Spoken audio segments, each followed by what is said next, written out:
Sejam todos bem-vindos a mais uma aula de redação aqui no canal do YouTube do Genial Vestibulares. Vamos iniciar o ano 2026 com um assunto extremamente importante: como iniciar a nossa redação. Muita gente tem dificuldade porque não sabe de fato como iniciar e fica travado na sua escrita. E isso é um perigo, porque você tem que trabalhar muito bem o seu tempo para conseguir mais folga e resolver as questões com maior qualidade e rapidez. E aí você tendo um pouquinho mais de tempo, um pouquinho mais de folga, respondendo as suas questões, a chance de você acertar aquela questão ali é bem tranquila. Todo tempo pra gente reduzir é bem-vindo na redação, tá bom? Então vou ajudar você a destravar esse detalhe, já explicando o início da redação do Enem e de outros vestibulares que também tenho certeza que vai lhe ajudar. Atenção que aqui a gente tem que dividir, estabelecer muito bem uma divisão lógica de como iniciar a nossa redação. Sem essa divisão lógica, não conseguiremos fazer o restante da nossa redação. 3, 2, 1, vou explicar agora.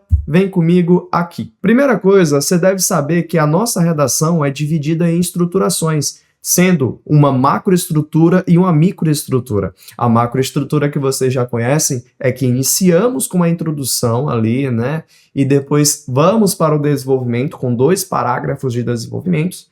E, por fim, vamos fechar a nossa redação com uma conclusão. Isso eu chamo de macroestrutura. Já a microestrutura é o que você faz em cada macroestrutura. Então, tem um parágrafo. O que a gente vai fazer em cada um desses parágrafos? Isso é a microestrutura. Eu vou mostrar aqui para vocês agora como que a gente faz uma introdução e já agiliza a nossa vida. Primeira coisa, eu quero destacar a importância da introdução. A introdução, pessoal, nada mais é do que o nosso cérebro, tá? Ah, como assim, professor? Que analogia é essa? Cara, é o nosso cérebro. O cérebro da redação é justamente aquilo que vai comandar todo o restante do texto. Então, o comando está vindo aqui da tua introdução. Muita gente trava justamente porque não se organiza direito e aí o cérebro está prejudicado. Presta atenção. Se você, porventura, fizer uma boa introdução, corre o risco de você se dar muito mal na redação ou muito bem na redação, dependendo de como tu vai desenvolver. Mas, se você se der muito mal na introdução, ou seja, não conseguiu fazer uma boa introdução, é certeza absoluta que o restante do seu texto vai estar ruim, tá? Então é bem importante, vem comigo aqui. Primeira coisa, eu dividi aqui para organizar em fragmentos. Cada fragmento desse é um ponto final, tá? Um ponto contínuo, um período, ok? Cada fragmento aqui sinaliza um período para vocês ficarem espertos. Bora lá. Primeira parte da nossa introdução é o contexto. Esse contexto, pessoal, eu posso destacar aqui para vocês falando que ele nada mais é do que uma apresentação temática de forma indireta. Então, venho para cá. Apresentação temática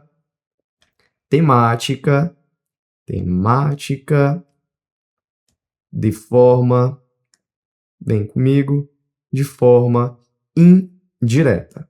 Apresentação temática de forma indireta. Ok. Igor, o que a gente pode colocar nesse contexto? Vamos lá. Primeira parte da nossa introdução é justamente uma apresentação do tema de forma indireta. Então, a gente vai utilizar no contexto um repertório sociocultural que esteja ali alinhado com a temática. Ou então, a gente pode fazer outra forma. Posso colocar flashes, consequências iniciais, né, possíveis flashes, por exemplo, violência, abuso e falta de segurança, alguma coisa assim. Se a gente iniciar dessa forma, já são flashes. Mas o que é muito comum é a gente começar com o repertório sociocultural e aí utilizar diversos repertórios. Por exemplo, preceito jurídico, corrente sociológica, corrente filosófica, obras literárias, obras cinematográficas, a exemplo de filmes, séries, documentários, animes e etc. Tá? Eu vou até colocar aqui para vocês o que a gente mais utiliza. Preceito jurídico, muita gente usa a Constituição Federal, tá?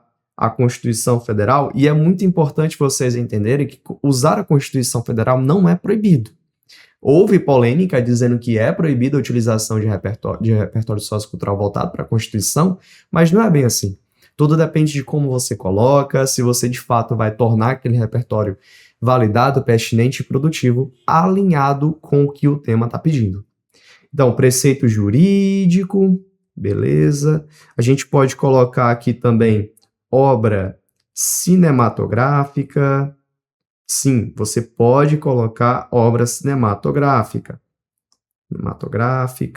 Pode colocar obra literária.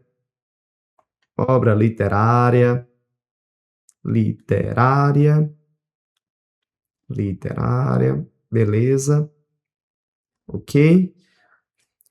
Pode colocar corrente filosófica, ou seja, uma máxima, né, um filósofo, filosófica. Pode colocar também sociológica. Em outras palavras, você pode colocar toda a área do conhecimento, olha só, área do conhecimento, outra área do conhecimento além da redação.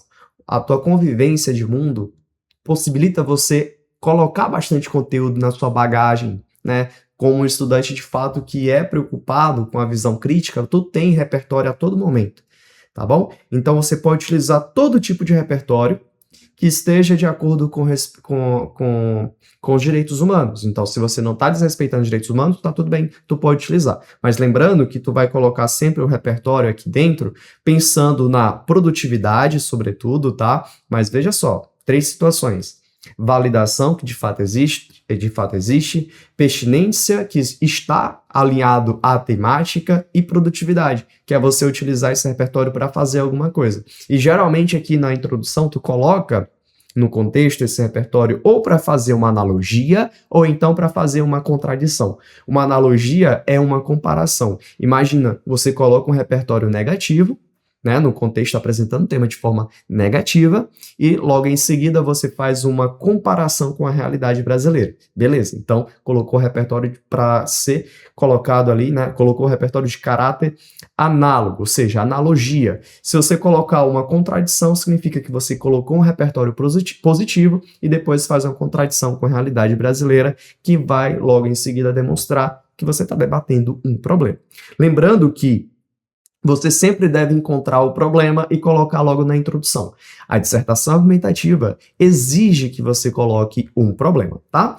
Então, vamos lá, rapidinho. A gente já colocou o repertório aqui, tá? Colocou o repertório, essa é a primeira parte. Colocou o repertório. Lembrando que eu vou dar destaque para aqui, gente, ó, forma indireta, temática de forma indireta. Em seguida, bora lá, tem o tema junto com o problema, você deve colocar o problema junto com o tema, ou o tema junto com o problema, independente da ordem, tem que estar junto, tá bom? Então você tem que fazer essa perguntinha e só depois dessa perguntinha você vai direto para o seu texto, para a sua coletânea e encontrar o problema. Às vezes o problema está na sua cara, tá bom? Olha só, por que o tema está em questão? Quando você pergunta isso, você já vai encontrar o problema, porque o tema está em questão.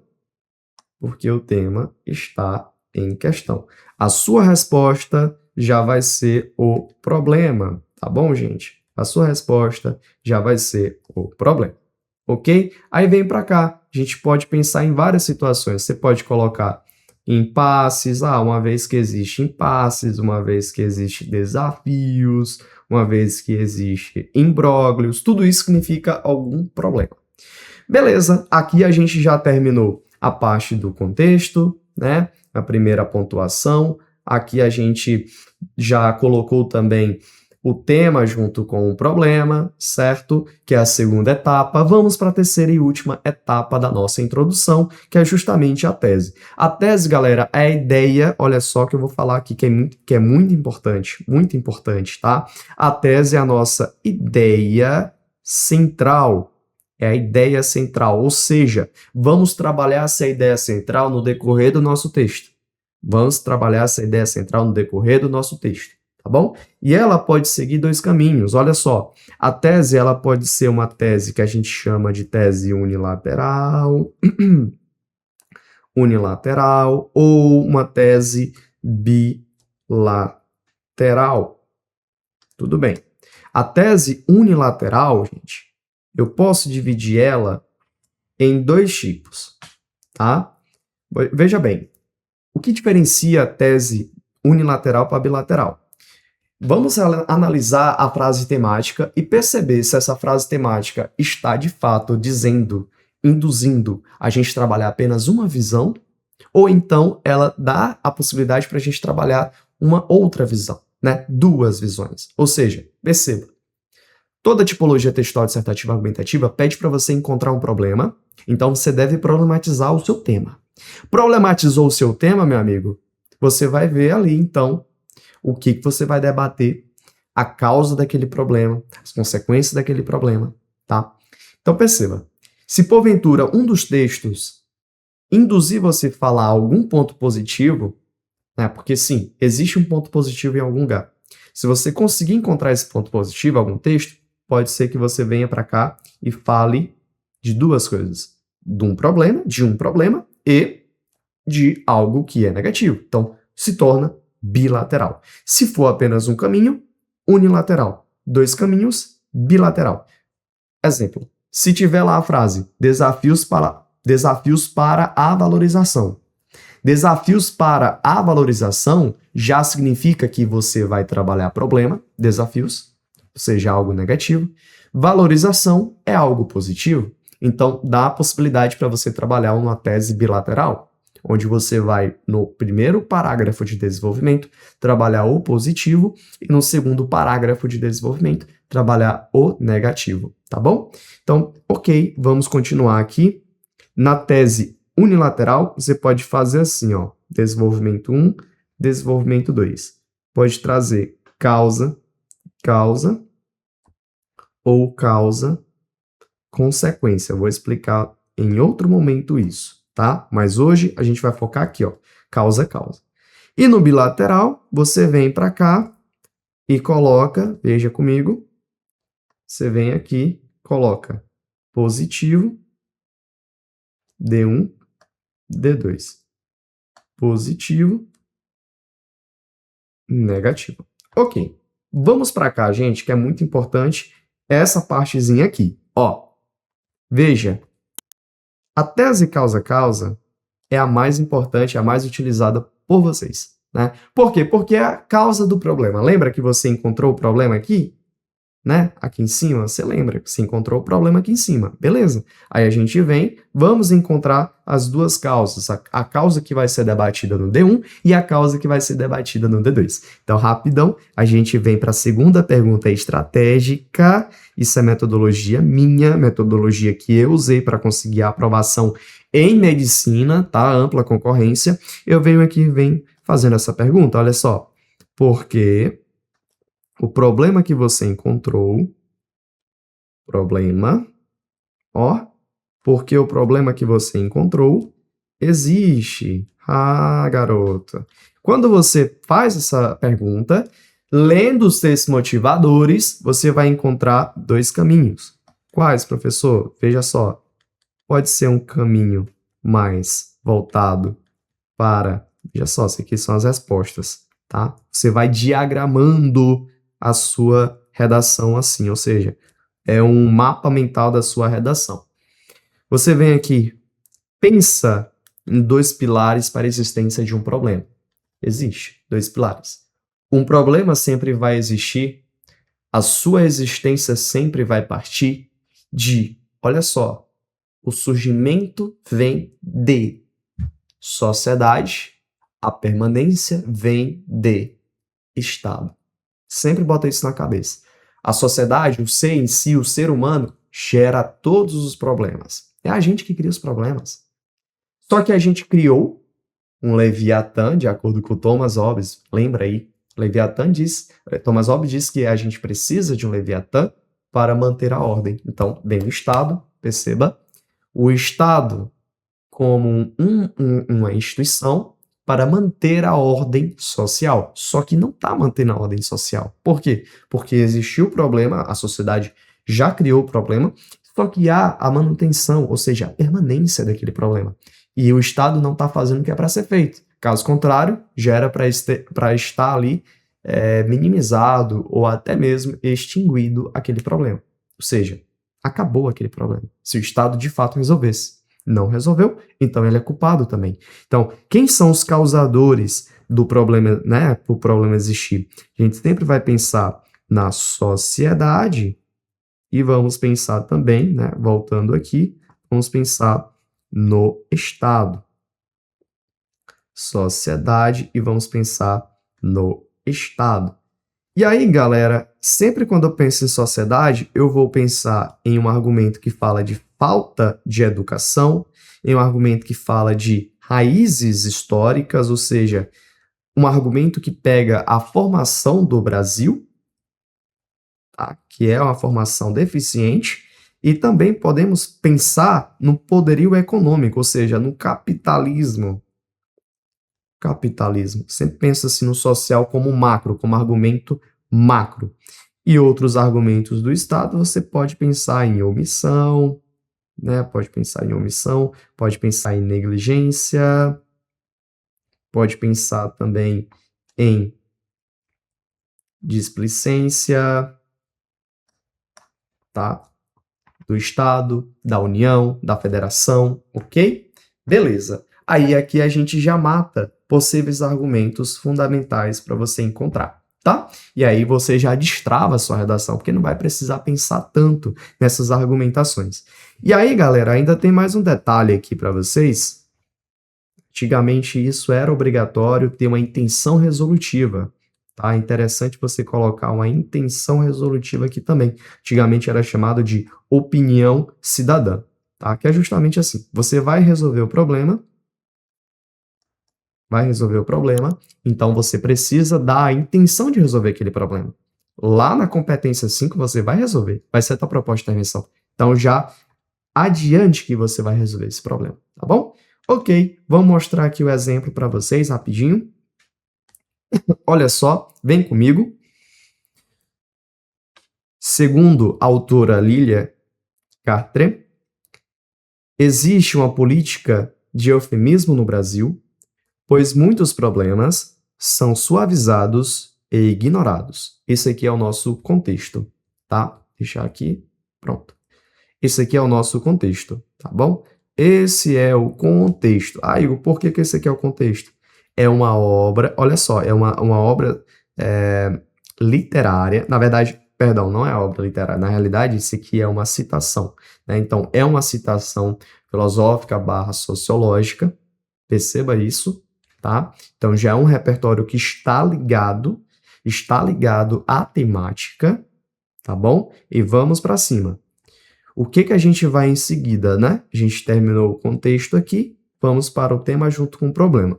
O ideal aqui, galera, seria sempre você puxar alguma coisa do tema, tá? Para ficar perfeito. Mas aqui já deu para entender que é o nosso contexto rápido, que serve para diversas temáticas. Porque sempre que envolver política de eufemismo no Brasil, ou seja, esses problemas que são suavizados, ignorados, você pode utilizar essa frase, fica muito legal. Só que aí eu acrescentaria algo ligado ao tema aqui. Tipo assim, são suavizados e ignorados.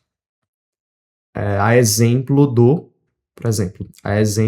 da falta de acesso universal, a falta de saneamento básico para todos os brasileiros, por exemplo. Então, puxando para a parte do saneamento básico. Ok, mas dito isso, vamos para cima que tem como a gente pegar aqui o viés. Então, contexto. Vamos então colocar um conectivo toda a vida, ponto final, vamos iniciar com o conectivo. Vamos apresentar o tema junto com o problema. Atenção! Com base nisso, ao analisar a questão dos desafios para combater a persistência do desaparecimento de pessoas, olha só a nossa temática aqui bem bonitinha, botar aqui para a gente ver a temática. Essa é a nossa temática, desaparecimento de pessoas. O problema está aqui, próprio desafios, beleza? O próprio desafio já é o problema ligado aqui. Aí a gente continua. É perceptível que essa problemática se encaixa nessa teoria. Você não vai abandonar o repertório colocado no contexto, não vai abandonar, então se encaixa nessa teoria. Isso de retomar é a garantia da sua produtividade do seu repertório sociocultural. Conectivo, vamos que vamos. Haja vista que a temática em questão não recebe a atenção necessária. Perfeito. Aí a gente encaixa mais ainda essa visão. Olha só. Eufemismo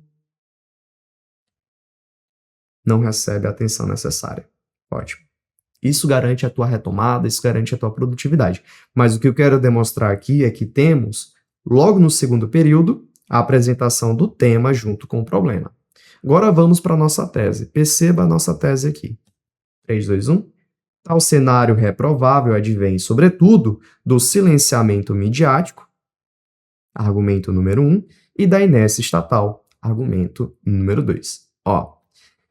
O silenciamento midiático é outro argumento para a gente pensar. Por quê? Porque o silenciamento midiático sempre vai estar aqui, embutido na falta de educação.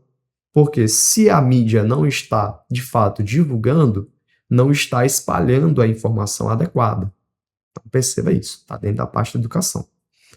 Inércia estatal também é outro argumento, né, que eu já apresentei para vocês, já que, temos aqui o argumento voltado para a sociedade, o argumento número 1, e temos aqui o argumento número 2, voltado para o Estado, né?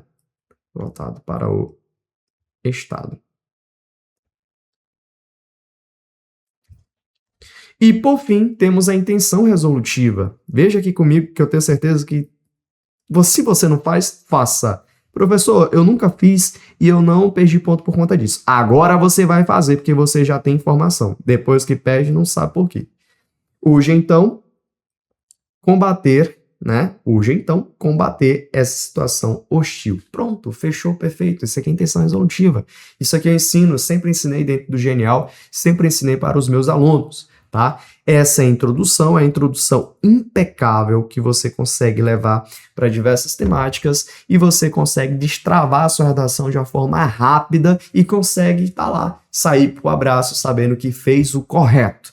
Então, toda a dissertação argumentativa de diversas temáticas você irá conseguir resolver seguindo essa linha de raciocínio, tá? Seguindo essa linha de raciocínio, você não precisa ter medo de mais nenhuma situação que envolve introdução, tá? Espero que vocês tenham gostado dessa aula rápida e vamos lá, gente. Curte esse vídeo, comenta, segue a gente nas redes sociais, segue meu Instagram, Igor Léo Prof, segue o Instagram do Genial Vestibulares e vamos juntos nessa caminhada, vamos juntos rumo à sua aprovação, que eu tenho certeza que você irá conseguir. O curso, gente, você realizar o seu sonho, cursar de fato aquilo que você quer, não tem preço. Então, vamos que vamos, tudo vale a pena. Um forte abraço e até a próxima. Tchau!